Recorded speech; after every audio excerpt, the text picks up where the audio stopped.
El Evangelio según San Marcos, capítulo 10, versículo 17. Al salir él para seguir su camino, vino uno corriendo e hincando la rodilla delante de él, le preguntó: Maestro bueno, ¿qué haré para heredar la vida eterna? Y nuestro tema para esta tarde se titula Obstáculos a la fe. Qué tremenda pregunta vemos aquí. ¿Qué haré para heredar la vida eterna? Pero a la vez vamos a contemplar el ejemplo de este hombre, de este joven, los obstáculos que se levantaban en su vida para poder estar equivocado en la manera en cómo él creía que podía hallar vida eterna. Comienza el versículo 17 diciendo: al salir él para seguir su camino. Él iba hacia Jerusalén. Allí iba a experimentar dolor, sufrimiento. Era el Calvario. Allá se dirigía nuestro Señor Jesucristo. Humillación. Ese era el camino que él estaba siguiendo. Pero por supuesto aquí vemos algo súper importante que debemos nosotros considerar, porque nos muestra que nuestro Señor tenía un plan. Nada fue hecho de una manera fortuita, nada fue hecho de una manera al azar. Él no iba de ciudad en ciudad para ver qué iba a pasar, por si le iba bien o no en algún lugar, sino más bien él tenía un plan trazado que le iba a llevar finalmente a la cruz del Calvario. Por ejemplo, en el libro de Juan, capítulo 4, tenemos un ejemplo claro acerca de esto, cuando él dice que le era necesario pasar por Samaria. Era el camino más largo precisamente para llegar a donde él iba, para llegar a Galilea desde Judea.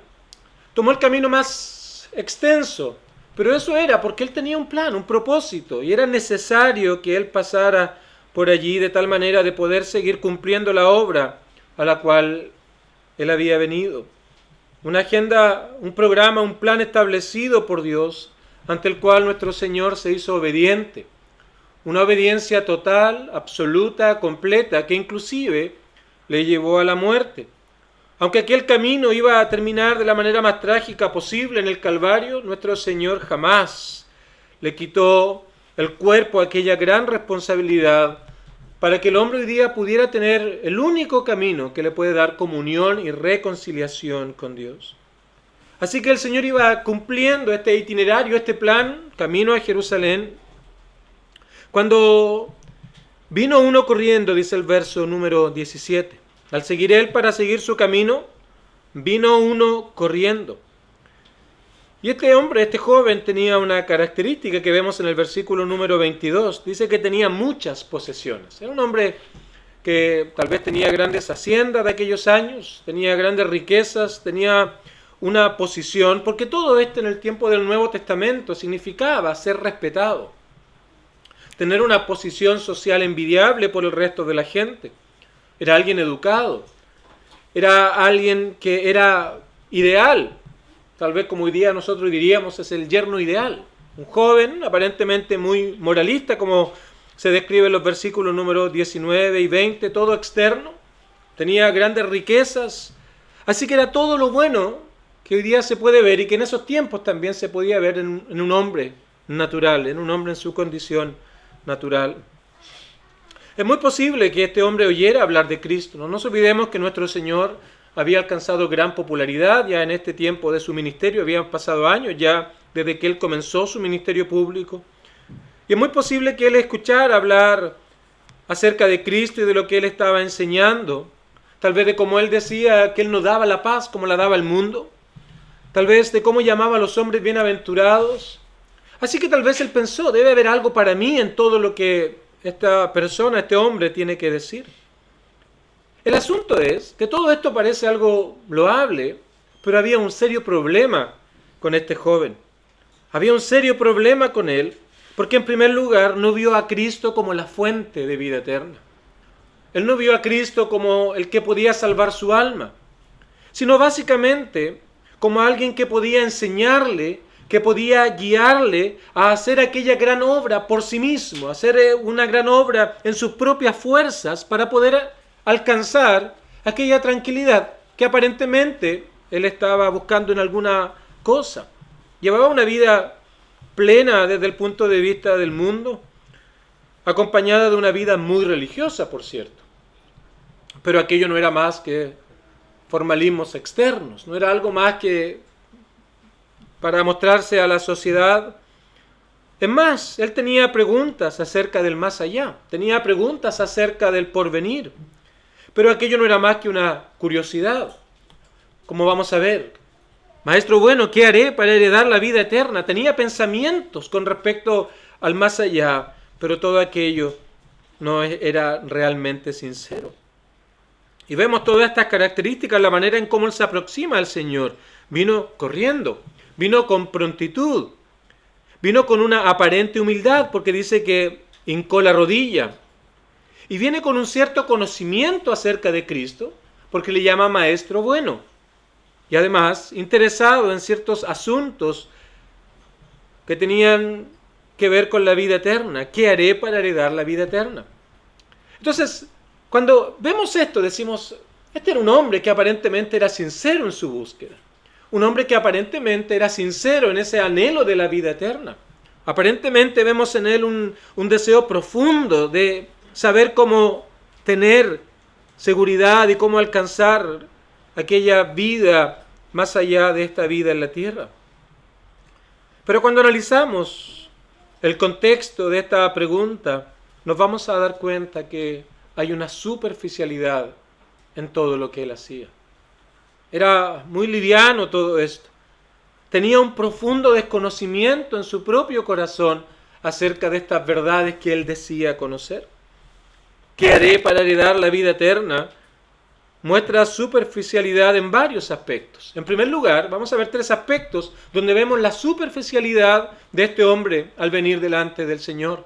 En primer lugar, lo vemos en relación a la salvación. Pensaba que él podía hacer algo para ganarse la salvación, que él podía ser un agente primario de tal manera de merecer aquella salvación. ¿Qué haré yo? ¿Qué haré? ¿Qué debo hacer? ¿Cuáles son las cosas que yo debo guardar para heredar, para ganarme la vida eterna? ¿Cuál es esa gran obra que me falta hacer para poder tener certeza y seguridad de esa realidad para mí? Y esta ha sido la inclinación de todo hombre. ¿Cómo puedo merecerme la salvación? Una y otra vez, lo repito constantemente. ¿Cuál fue el éxito de las indulgencias siglos atrás?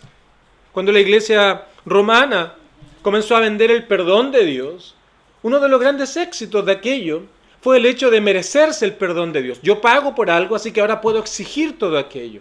Y puedo llevar una vida completamente licenciosa. Porque al hombre por naturaleza les encanta merecerse las cosas. Le encanta poder reclamar por aquello que le pertenece, por un derecho que tiene. Y este hombre tenía ese mal concepto y era superficial en su pregunta, porque básicamente él decía, ¿qué debo hacer? ¿Qué me falta para poder heredar la vida eterna? Y cada religión que tú conoces básicamente responde a esta pregunta, ¿qué debe hacer el hombre para poder ganarse el favor de Dios? A través de un más o menos complejo sistema de obras, va a responder a esa pregunta, ¿qué es lo que debes hacer tú? ¿En qué debes esforzarte para poder merecerte el perdón y el favor de Dios? Y este hombre obviamente tiene superficialidad en varios aspectos. En primer lugar, en cuanto a la salvación. En segundo lugar, tiene un entendimiento superficial con respecto al pecado. Porque por hacer muchas cosas externas, por hacer muchas cosas que la gente podía ver, por apartarse inclusive de otras cosas, creía que era suficiente.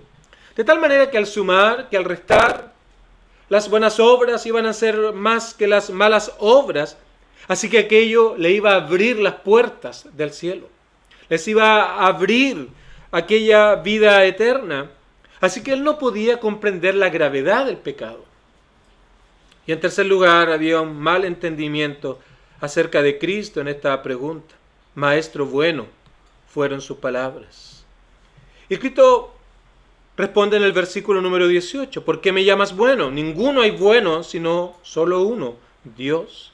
Cristo no está negando su divinidad aquí, por cierto que no, sino que al decir que solo Dios podía ser bueno, nos afirma varias cosas.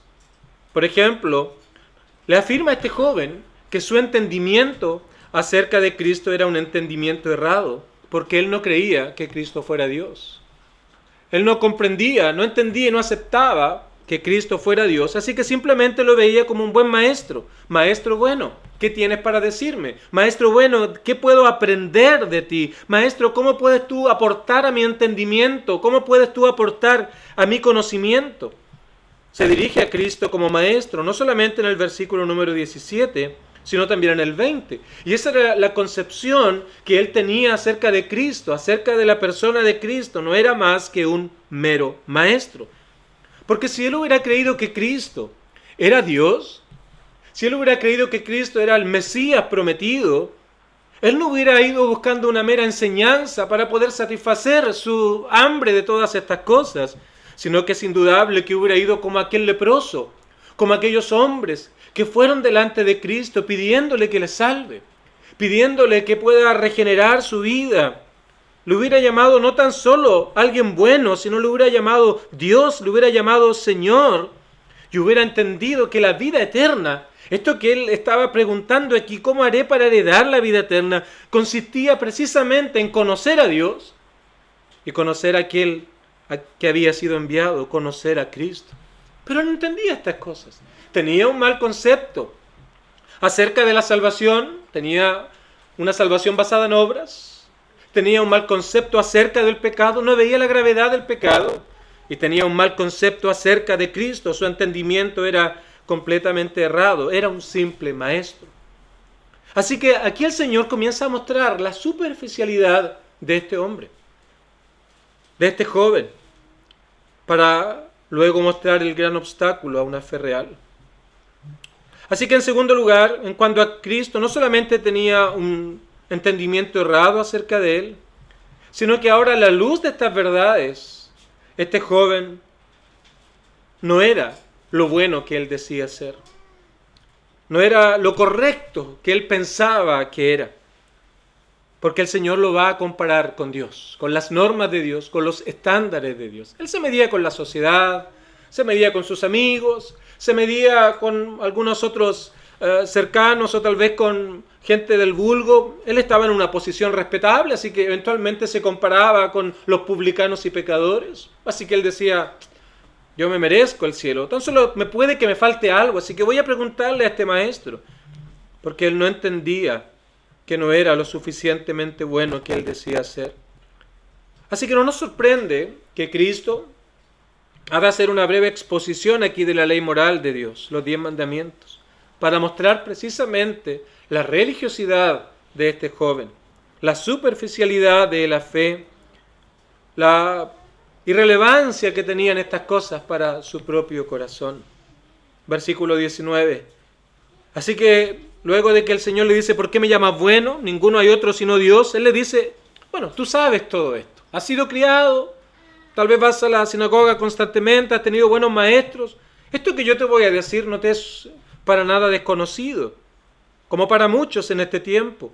No adulteres, no mates, no hurtes, no digas falso testimonio, no defraudes, honra a tu padre y a tu madre. Ahí está la segunda tabla de la ley, las responsabilidades hacia nuestro prójimo. Y en el versículo 18 allí vemos la primera tabla mostrada implícitamente cuando él no comprende quién es Dios, no sabe quién es Dios, no sabe quién es Él. Por lo tanto está violando también los mandamientos de la primera tabla. Pero el Señor usa de manera directa la segunda tabla de la ley, los últimos 6 mandamientos, para poder mostrar a este joven cuánto le faltaba, cuán necio era con respecto a su pensamiento acerca de la salvación, acerca del pecado y acerca de Cristo. Y es como si Cristo le presentara un listado con un check. Entonces, pensemos en este joven. El Señor comienza a enumerar los mandamientos y él comienza a pensar, tal vez no tenía una hoja, pero tenía en su mente un listado. Y cuando el Señor dijo, no adulteres, lo he cumplido. No mates, también, lo he asesinado a nadie, así que tal vez su rostro comenzó a verse muy contento porque lo que este hombre le estaba diciendo, él lo hacía a diario. No hurtes, no tenía necesidad. No digas falso testimonio, era alguien aparentemente muy correcto, así que no tenía necesidad de hablar de otras personas. No defraudes, honra a tu padre y a tu madre. Entonces, este joven tal vez comenzó a alegrarse. Esta era una realidad en su vida. Todo lo que el Señor está describiendo aquí era una realidad en él. Así que, tal como alguien que está de turno y tiene que entregar su turno, empieza a chequear que todo esté bien, este hombre hizo un check a todas estas cosas. Así que nos preguntamos, ¿cuál fue la razón de Cristo para hacer esto? Él quería mostrar la pecaminosidad a este joven, mostrarle que su corazón no era un corazón regenerado. ¿Y por qué es importante lo que Cristo hace?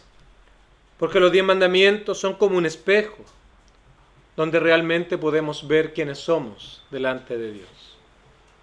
Hay una opinión que es nuestra opinión acerca de nosotros mismos, lo que yo pienso, lo que tú piensas de ti mismo.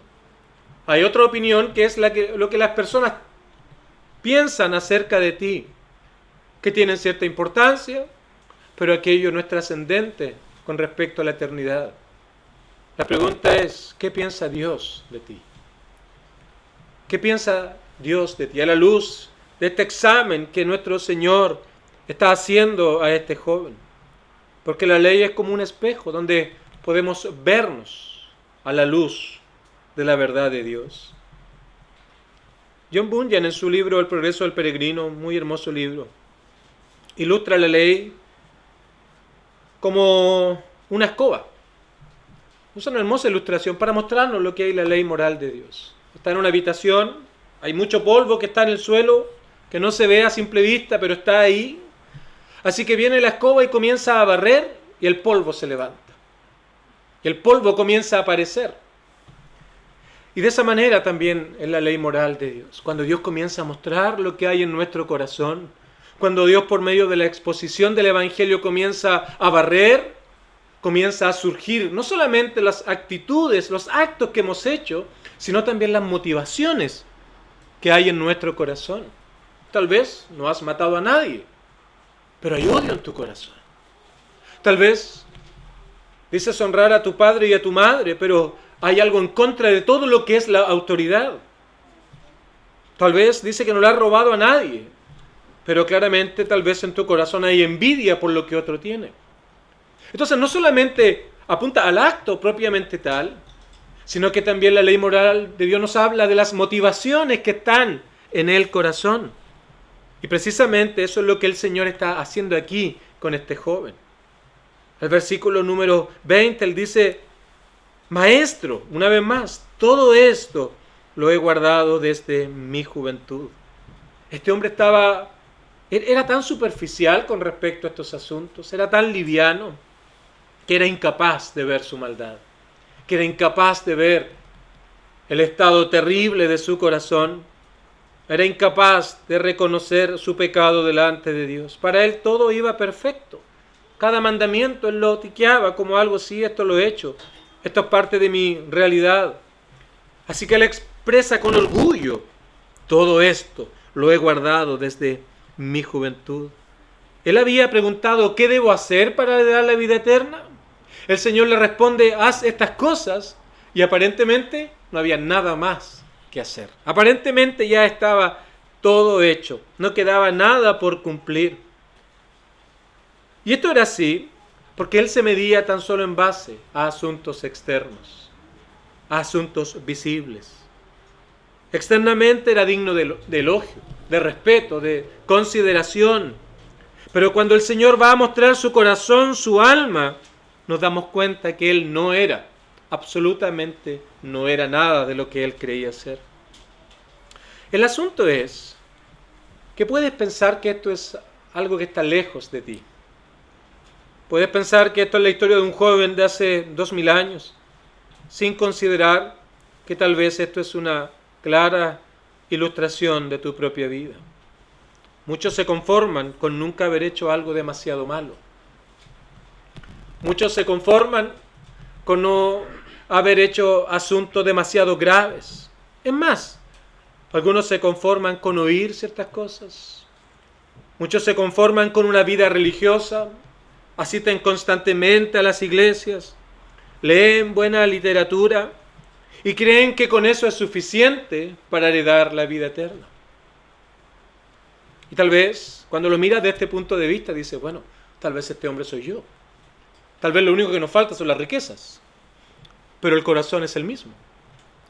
Tal vez el corazón está tan o más alejado que el de este hombre. Así que confiamos en no ser demasiado malos. Y sin querer sonar repetitivo, quiero volver a usar una ilustración que usé la semana pasada. Pensamos en que no estamos tan descompuestos como otros, sin darnos cuenta que todos estamos bajo la misma realidad, muertos. No es que alguien pueda estar más o menos muerto que otro. La descomposición es más evidente o menos evidente. Y así muchos hoy en día se conforman con no estar tan descompuesto como otros, sin reconocer que su estado de muerte es idéntico al otro. Así que esta es una realidad de muchos hoy en día. Y las palabras de Cristo fueron como un balde de agua fría para este joven, pero a la vez llenas de amor y compasión, porque eso es algo que el Evangelio hace, queridos amigos. Nos muestra la verdad de nuestro corazón, con claridad. Nos muestra lo que hay en nuestra vida, con una claridad tremenda, pero a la vez nos da la cura, nos da el remedio, nos consuela por medio de saber y entender que para esta terrible realidad hay una sublime respuesta de parte de Dios. Entonces Jesús, mirándole, dice que le amó y le dijo, cuando él pensaba tener todo hecho, tenía todos los tics marcados, cuando él decía ya no hay nada más que hacer, lo tengo todo hecho, ya tengo la vida eterna para mí, Jesús con compasión, con bondad, él pudo haber sido duro por la superficialidad, por el egoísmo de este hombre, pero él lleno de bondad, con benevolencia, le va a decir esta gran verdad. Una cosa te falta. Una cosa, puede sonar poco. Una cosa puede sonar algo que es pequeño, como que ya estamos a punto de lograr algo. Es algo muy, muy pequeño. Es algo que tal vez no tiene mayor importancia. Una cosa te falta. Parece que le agregamos un granito de sal y ya está todo bien sazonado. Aparentemente viene éxito para este joven. Pero había muchas cosas que a él no le faltaban. Eso es indudable. Muchas cosas a él no le faltaban. Pero aquella única cosa que le faltaba era vital. Y por aquella cosa que le faltaba absolutamente todo. Absolutamente todo. Una cosa te falta. Pero esta cosa es tan importante que hace que no tengas absolutamente nada. Le estaba diciendo, tú eres como una estatua, joven. Jesús a este hombre. Eres como una estatua. La vemos hermosa, digna de elogio. Le van a poner flores cada cierto tiempo, depende de la fecha del año. Un prócer, un héroe de la patria. Pero no es más que una estatua. No está acá, no tiene vida. Así muchas veces en la vida del hombre. La gente le lleva flores, lo felicita, todo va bien en la vida, recibe atenciones, recibe honores, pero no son más que estatuas, no tienen vida espiritual. ¿Qué era lo que le faltaba? Dice, anda, vende todo lo que tienes y dalo a los pobres y tendrás tesoro en el cielo y ven y sígueme. Y el verso 22, estas simples palabras, mira el dolor y la aflicción que produjeron en su alma. Pero él, afligido por esta palabra, había venido corriendo, hincando la rodilla delante de Jesús para decirle, Maestro, ¿qué haré para heredar la vida eterna? Y al escuchar esta verdad dice que él se fue triste porque tenía muchas posesiones. ¿Qué encontramos aquí? Él tenía mucho, pero lo que le faltaba lo era todo. Porque básicamente las riquezas para él lo eran todo. Era su más gran Dios que tenía. Las riquezas llenaban su vida.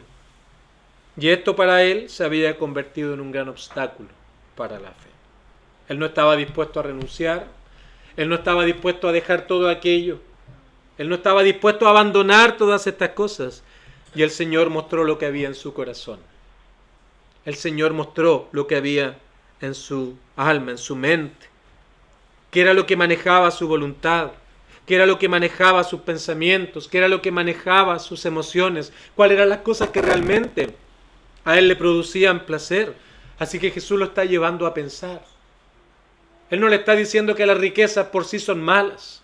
Él no le está diciendo que debemos hacer un voto de pobreza y que de esa manera vamos a heredar la vida eterna. El Señor le estaba mostrando aquí cuál era la intención, la motivación que había detrás de todo lo que él hacía. Detrás de todo lo que él hacía. Jesús lo estaba haciendo pensar. No fueron las riquezas en sí, o sea, no fue el hecho de vender todo lo que tiene, fue el amor por las riquezas lo que lo hizo sentirse tan afligido. Así que Jesús lo estaba llevando a pensar, porque hay algo que es claro en el Evangelio. No se trata de tener impulsos temporales y momentáneos, como muchos los han tenido. Personas que le dicen a Jesús, te seguiré donde quiera que vayas, hasta que el Señor le dice, las zorras tienen guaridas, y el Hijo del Hombre no tiene dónde recostar su cabeza. En otras palabras, no tengo nada y tal vez tú vas a perderlo todo por causa de mí. ¿Estás dispuesto a hacerlo? Y tal como este joven rico, ese hombre se fue lejos. Porque todo nuestro interés y nuestro amor está en las cosas de este mundo. Así que no se trata de sentimentalismos pasajeros, donde un evangelio te hace sentir bien simplemente. No, sigue como estás, no te preocupes. En algún momento algo puede pasar en tu vida. Ese no es el evangelio que está en la Biblia. Ese es un falso evangelio que emana de mentes reprobadas, que niegan al Señor. Aléjate de aquellas cosas. Aléjate de aquellas cosas, porque te apartan de Dios. Esto no se trata de sentimientos pasajeros. El Señor jamás daría falsas esperanzas a los hombres para tener seguidores. Jamás haría ese tremendo daño a los hombres. Más bien debemos calcular el precio y entender el significado de lo que significa creer en Cristo.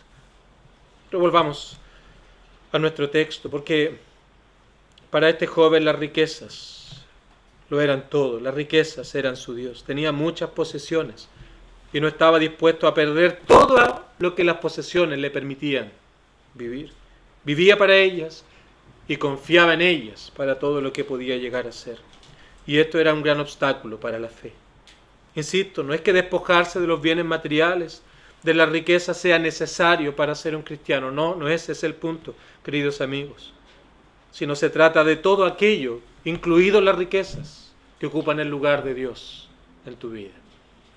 Obstáculos a la fe. La pregunta es, para este hombre de las riquezas, la pregunta es, ¿cuáles son esos obstáculos para ti?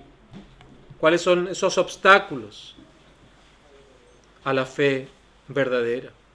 Este joven estaba dispuesto a una vida moral, pero no entendía lo que significaba confiar en Cristo. Y qué hermosa manera el Señor usó para precisamente mostrar la realidad de este joven. Y qué tierno es el Señor también para recordarnos a nosotros hoy en día todas estas cosas. Porque ahora debemos considerar todo esto a la luz de nuestra propia realidad. Tal vez has pensado en que puedes ser salvo sin Cristo. Aquello es un terrible error. Jamás podría ser salvo, alcanzar salvación sin Cristo. ¿Y cuáles son los obstáculos que impiden ver esta maravillosa gracia de Dios? Termino con algunas sugerencias. Tal vez una muy profunda autodeterminación en tu vida. Esta es mi vida. Estos son mis caminos. Esto es lo que yo quiero. Estas son las cosas que yo quiero lograr. Así que no hay tiempo para Dios, no hay espacio para Dios, no hay nada que tenga que ver con Dios en tu vida. Más bien tú eres el Dios de tu propio destino, el Dios de tu propio caminar. Y sigues las inclinaciones de tu propio corazón. Y todo aquello es un obstáculo. Porque no basta con decirle al Señor Maestro, ¿qué tienes para decirme? sino ese carácter del leproso. Señor, si quieres, puedes limpiarme. Reconocer que Él es Dios, que Él es Señor, que Él es el soberano y que no hay nada que nosotros podamos hacer en contra de Él. Para otros tal vez serán los tesoros terrenales. Tal vez ninguno de nosotros tiene las riquezas que tuvo este hombre, este joven. Pero aún lo poco que tenemos tal vez está tan arraigado en nuestro corazón que se ha convertido en un Dios que nos impide ver la gracia de Dios. Tal vez es el orgullo. O tal vez el amor al pecado. Tal vez es el miedo a la opinión de mis amigos. ¿Qué van a decir?